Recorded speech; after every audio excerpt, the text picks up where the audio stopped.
안녕하세요. 말씀과 함께 기도. 오늘은 58일차 고린도후서 7장부터 9장까지 말씀 가이드 시작하도록 하겠습니다. 7장에 가면 이제 회개한 고린도 교인들에 대한 바울의 기쁨. 제가 이제 이렇게 제목을 좀 써놨는데요. 첫 번째 주제로.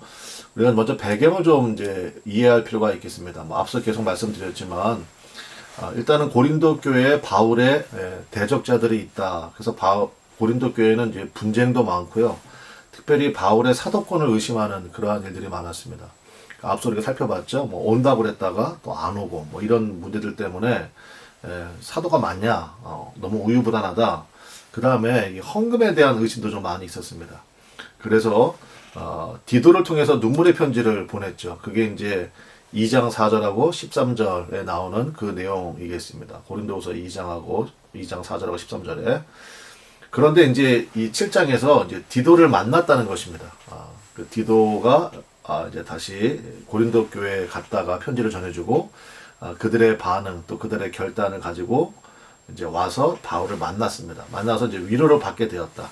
이제 그 배경 가운데 오늘 말씀을 우리가 묵상하면 조금 더 이해하는데 많은 도움이 되겠다 싶습니다. 그 내용을 한번 볼까요? 6절과 7절인데 그러나 낙심한 자들을 위로하시는 하나님이 누가 낙심했습니까? 사도 바울이 굉장히 낙심했었거든요.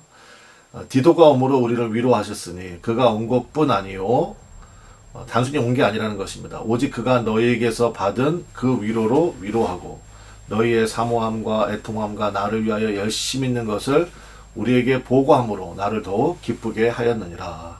그래서 고린도 교인들이 다 회개하고 있다. 그 다음에 바울 사도를 굉장히 사모하고 있다. 그리고 더 열심히 내기로 결단하였다. 이런 소식을 전했다라는 것입니다. 그러면서 두 번째 주제로 이제 후회와 회개라는 말이 나오는데요. 이걸 우리 좀 구별할 필요가 있겠습니다. 영적으로 유익하기 때문에. 자, 9절과 10절인데요. 내가 지금 기뻐함은 너희로 근심하게 한 까닭이 아니요. 그러니까 세 번째 보냈던 그 편지가 사실은 사도 바울에게도 부담이었고 고린도 교인들이 이것을 어떻게 받아들일까? 그것도 부담이었다는 것이거든요. 근데 도리어 너희가 근심함으로 회개함에 이른 까닭이라. 너희가 하나님의 뜻대로 근심하게 된 것은 우리에게서 아무 해도 받지 않게 하려 함이라. 하나님의 뜻대로 하는 근심은 후회할 것이 없는 구원에 이르는 회개를 이루는 것이요. 이제 이 부분입니다. 세상 근심은 사망을 이루는 것이니라. 자, 하나님의 뜻대로 하는 근심이 있고요. 세상 근심이 있다는 것입니다. 겉표정으로 봐서는 저게 하나님의 뜻대로 하는 근심인지 세상 근심인지 잘 몰라요. 근데 이제 그 내용을 들어가 보면 이제 후회와 회개라는 단어로 구별이 가능한데 후회는 뭡니까? 과거에 얽매이는 것입니다. 그래서 근심에 사로잡혀 있고요. 진보가 없습니다. 발전이 없어요. 근데 여러분 회개라는 것은 이 단어 자체가 방향 전환이라는 의미가 있다고 그랬죠. 그래서 회개는 뭐냐? 인정하는 거죠. 나의 잘못을 인정을 하고 그리고 주의 불쌍히 여기심을 바라보는 거예요. 한마디로 말하면 처분을 주께 맡기는 것입니다. 회개하면 주님께서 무조건 은혜를 주시잖아요. 그러니까 은혜가 임합니다. 그러면 회복이 되고요. 그 과정을 통해서 어떻게 됩니까? 더 성숙해지고 속도도 굉장히 빨라집니다. 그래서 후회와 회개. 그러니까 결국은 후회는 자기를 바라보고 하는 거죠. 가룟 유다는 후회해서 자살했잖아요. 근데 베드로는 회개하고 완전히 회복이 되었죠. 사도행전에 가면 더 큰 사도로 쓰임받는 그런 일들이 나타나는 거 아닙니까? 그래서 나를 바라보는 것이 후회, 주님을 바라보는 것이 회개. 그 후회는 근심에 사로잡혀 있다. 회개는 처분을 주께 맡기는 것이다. 주님을 바라보기 때문에 그럼 반드시 은혜가 임한다. 이것을 꼭 기억하시면 좋겠습니다. 그 다음에 세 번째, 이제 이렇게 회복이 됐잖아요. 그러면 이제 기대가 되는 거죠. 합력하여 선을 이루심. 제가 이렇게 주제를 써봤는데 15절부터 16절 말씀입니다. 그가 너희 모든 사람들이 두려움과 떨므로 자기를 영접하여 순종한 것을 생각하고 여기서 말하는 그가 누굽니까? 디도죠. 디도. 디도가 고린도 교인들이 자기를 이렇게 영접하고 마치 바울을 대하듯이 그렇게 디도를 섬겨줬거든요. 그런 이 일을 통하여서 디도의 마음속에 너희를 향하여 그의 심정이 더욱 깊었으니 내가 범사에 너희를 신뢰하게 된 것을 기뻐하노라. 그래서 문제 많은 지역, 이 지역은 이제 바울의 영적 아들이 두 명이에요. 디도와 디모데인데 디모데는 주로 에베소에서 사역을 많이 했고 그 다음에 디도는 고린도에서 사역을 좀 많이 했습니다. 그러니까 제가 보기에는 우리가 디모데보다 사도 바울이 디도를 더 인정했던 것 같아요. 원래 이런 문제 많은 곳에 누구 보냅니까? 실력 있는 사람 보내잖아요. 그래서 디도를 더 인정하지 않았나. 뭐 제 개인적인 생각입니다만은.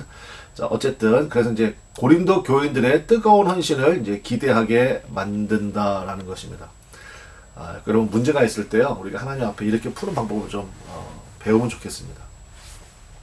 그럼 합력하여 선을 이루게 하시는 하나님의 은혜를 보게 되죠. 얼마나 기도를 많이 했겠어요. 편지 보내놓고도. 자, 8장으로 한번 넘어가 봅시다. 8장에 가면, 첫 번째, 이제 이 주제가 나오는데, 시작했던 것을 성취하라. 1절부터 15절인데요. 자, 1절부터 2절 보겠습니다. 형제들아, 하나님께서 마게도냐 교회들에게 주신 은혜를 우리가 너희에게 알리노니, 많은 시련 가운데, 환난의 많은 시련 가운데서 그들의 넘치는 기쁨과 극심한 가난이 그들의 풍성한 연보를 넘치도록 하게 하였느니라. 자, 넘치는 기쁨은 이해가 되죠. 근데 극심한 가난. 그런데 어떻게 풍성한 연보를 하게 되었느냐. 이제 그 내용을 좀 살펴보도록 하겠습니다. 자, 일단 마게도냐 교회들 그러면 그 그리스 반도의 북쪽에 있는 지역을 마게도냐 지역이라고 불러요. 고린도는 남쪽에 있습니다. 그쪽을 아가야라고 부르거든요. 그 마게도냐 교회들이 빌립보, 데살로니가, 베레아 교회가 마게도냐 지역에 해당되는 교회들인데 풍성한 헌신을 했습니다. 그들처럼 너희들에게도 풍성한 헌신을 기대한다는 것입니다. 고린도 지역은요, 동네 자체가 부유한 동네예요. 이쪽은 동네 자체가 가난한 동네입니다. 결국 뭡니까? 하나님에 대한 마음이죠. 그래서 이제 뒤에 나옵니다만은, 자, 6절부터 7절 보겠습니다. 그러므로 우리가 디도를 관하여 그가 이미 너희 가운데서 시작하였은즉, 뭐를요? 그러니까 헌금. 그러니까 이 헌금은요, 예루살렘 교회를 위한 헌금입니다. 예루살렘 교회가 기근과 핍박 가운데 굉장히 어려운 상황에 처해 있거든요. 그러니까 어쨌든 간에 예루살렘 교회는 어머니 교회잖아요. 시작된 교회니까. 그 교회를 기억하면서 이제 헌금하기로 하였는데, 북쪽에 있는 교회들은 헌금을 넘치도록 했다는 거예요. 근데 이것을 먼저 시작한 교회가 사실 고린도 교회입니다. 그래서 이 은혜를 그대로 성취하게 하라 하였노라. 오직 너희는 믿음과 말과 지식과 모든 간절함과 우리를 사랑하는 이 모든 일에 풍성한 것 같이 이 은혜에도 풍성하게 하시니라. 그러니까 여기서 말하는 이 은혜가 뭐겠습니까? 그러니까 헌금하는 것.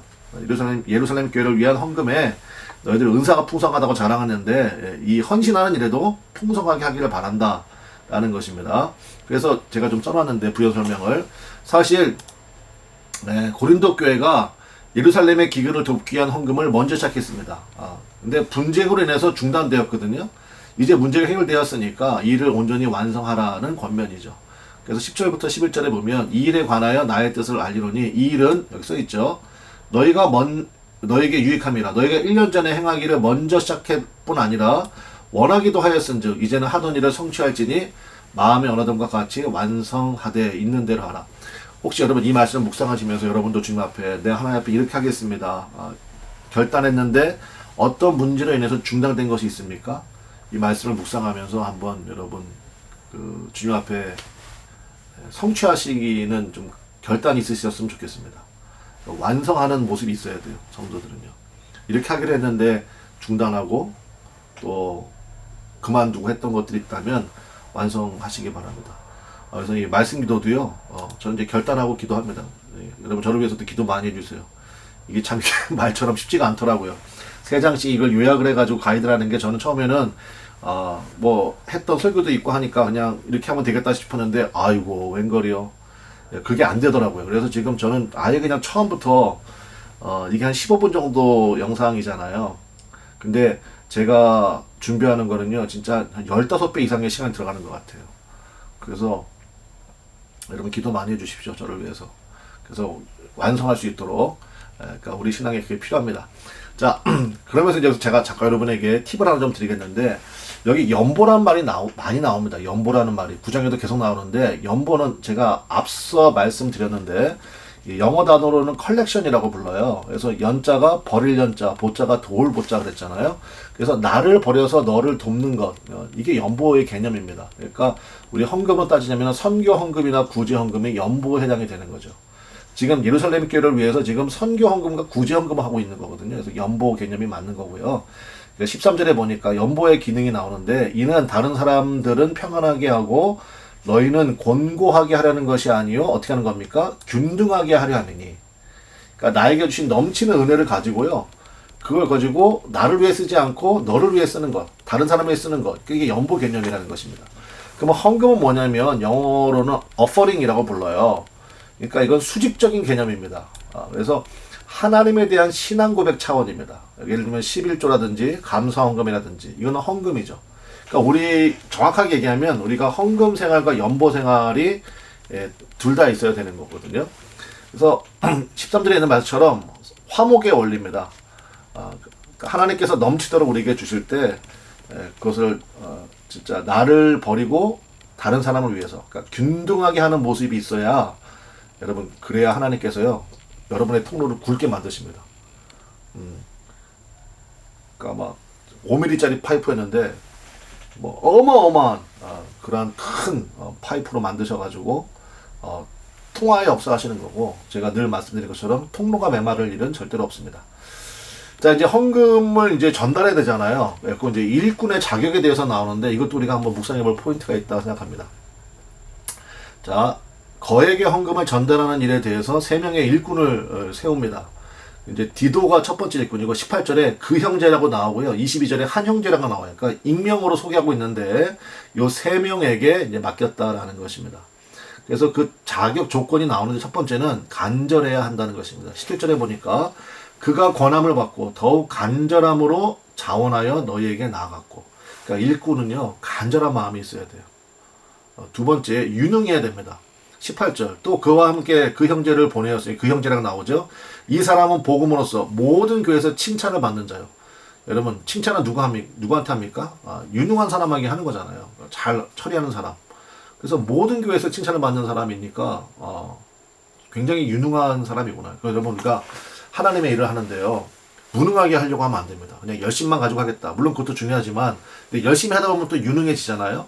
그러니까 간절함이 결국 시작인 것 같아요. 간절하게 하다 보면 유능해지고, 그 다음에 세 번째, 소속이 분명해야 된다. 이렇게 써있는데 19절. 이뿐 아니라 그는 동일한 주의 영광과 우리의 원을 나타내기 위하여 여러 교회의 택함을 받아 우리가 맡은 은혜의 일로 우리와 동행하는 자라. 그러니까 소속이 분명해야 된다. 그게 뭐 우리 팀이다, 우리 교회 소속이다, 이게 아니라 주님과 동행하는, 그러니까 나도 주님을 바라보고 그 사람도 주님을 바라보고, 그러니까 주님을 위해서 한다. 이 소속이 분명해야 된다라는 것입니다. 이게 일꾼의 자격이에요. 여러분은 뭐가 부족하고 뭐가 준비되셨습니까? 부족한 것은 놓고 기도하고, 그 다음에 이미 되고 있는 것이 있다면 이제 일꾼으로 나서서 해야죠. 감당해야죠. 그런 결단이 있기를 바랍니다. 자, 이제 9장에 가면 이제 헌금을 건면했잖아요. 그러면 이제 9장에는 당연히 뭐가 나오겠습니까? 그러니까 축복의 원리가 나옵니다. 그래서 세 가지 정도 살펴보겠는데, 첫 번째, 헌금은 심판에 대한 두려움으로 강요된 것이 아닌 자신의 삶 속에서의 하나님의 은혜에 대한 반응이어야 된다. 그러니까 헌금 드리지 않으면 심판받을까봐, 벌받을까봐 하는 분들이 있어요. 그거는 헌금의 바른 반응이 아니겠죠. 나의 삶 속에서 하나님이 주신 은혜에 대한 감사와 고백, 그리고 사명, 이런 반응이어야 되는 거 아닙니까?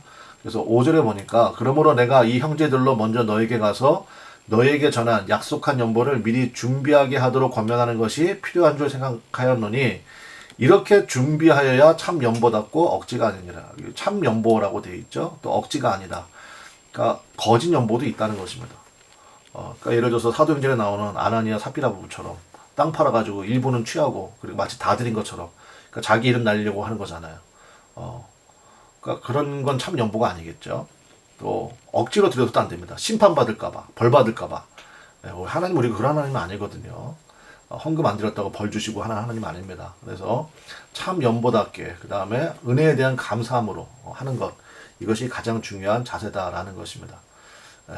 그 다음에 두 번째는 심고 거두는 원리가 나오는데요. 6절, 이것이 곧 적게 씻는 자는 적게 거두고 많이 씻는 자는 많이 거둔다 하는 말로다. 여러분 성경에 보면요, 많이라는 말이 아마 난해주 표현이 되어 있을 거예요. 번호 써 있고, 그 난해주 보면요, 많이가 뭐라고 되어 있습니까? 복이라고 되어 있습니다. 즉 복을 심는 자는 복을 거둔다, 이 뜻이에요. 축복을 심어야 여러분 축복을 거둡니다. 하나님 앞에 헌금 드릴 때요, 하나님께 감사하는 마음을 가지고 좀 넘치도록 해보십시오. 그러면 하나님 넘치도록 주십니다.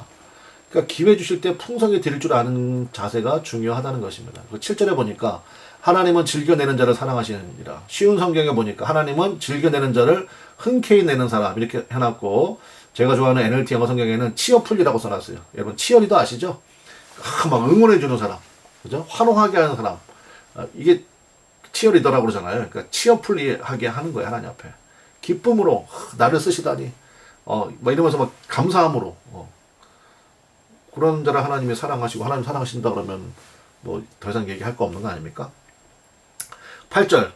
그 결과가 어떻게 되느냐? 8절이요. 하나님의 능히 모든 은혜를 너희에게 넘치게 하시나니 이는 너희로 모든 일에 항상 모든 것이 넉넉하여 모든 착한 일을 넘치게 하게 하려 하십니다. 그러니까 여러분 제가 여기 이제 표시해놨지만은 그러니까 결국은 뭐예요? 하나님이 풍성하게 하신다. 그리고 여기 보면 항상이란 말이 있고요. 그다음에 넘치게 하신다는 말이 있잖아요. 하나님 우리 아버지십니다. 그래서 여러분 섬김의 기회가 왔을 때 여러분 풍성하게 하나님 앞에 할 수 있는 그런 은혜가 있기를 원합니다. 자, 이제 여러분 묵상하시기 바라고요. 우리 내일 우리 10장부터 12장까지 또 살펴보도록 하겠습니다. 감사합니다.